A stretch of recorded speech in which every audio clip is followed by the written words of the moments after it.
ครับทักทายสบายดีและสวัสดีครับเพื่อนๆสู้ผู้สุคนถือว่าคลิปนี้ก็คอยสิพาเพื่อน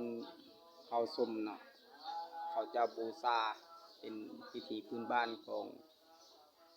บ้านเนาะของนาเนาะถึงฤดูเดือน7 เดือน 8 เดือน 6คนเลยยามเป็นไห้ให้นาก็เพิ่นบูชาถือว่าบูชารับโชคเนาะล้างโพยถือว่าอาจารย์ก็คือคลิปหลังที่คอยถ่ายให้ทุกคนเห็นแล้วเนาะประมาณนั้นคือไปเบิ่งกันทุกคน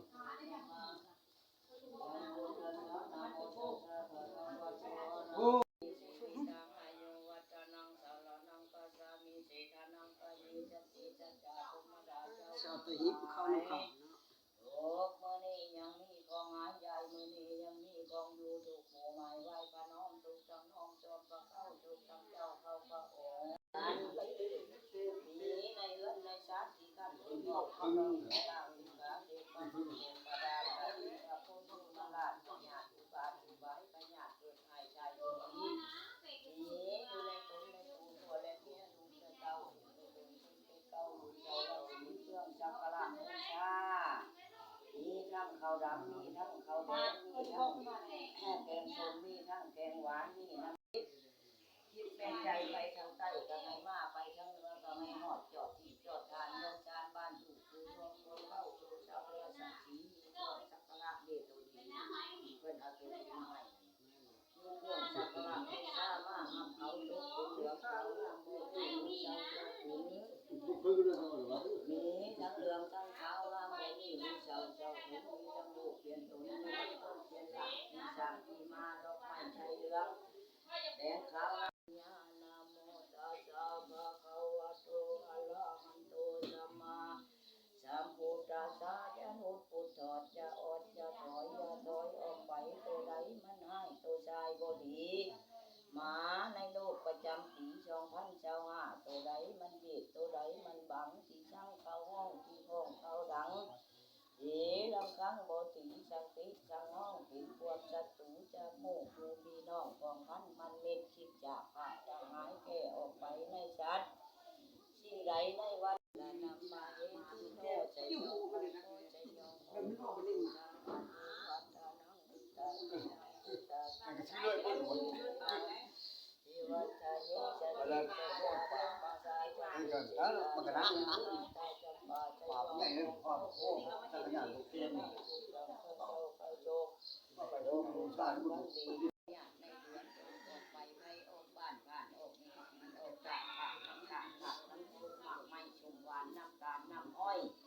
คือว่าคลิปนี้ก็คอยก็บ่ได้ว่าหลายคนก็มีให้ทุกคนติดตามรับชมไปนำกันทุกคนได้ทุกอันแล้วก็มักแว้งมักเกลือพวกแล้วบ่เพิ่นกำลังถามแบบว่าสิ่งที่บ่ครบเพิ่นก็ได้ถามทุกคนประมาณนั้น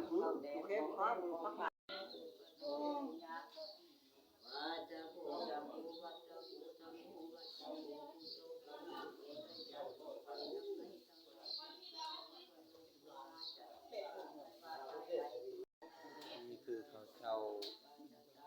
แบบว่ามาพังท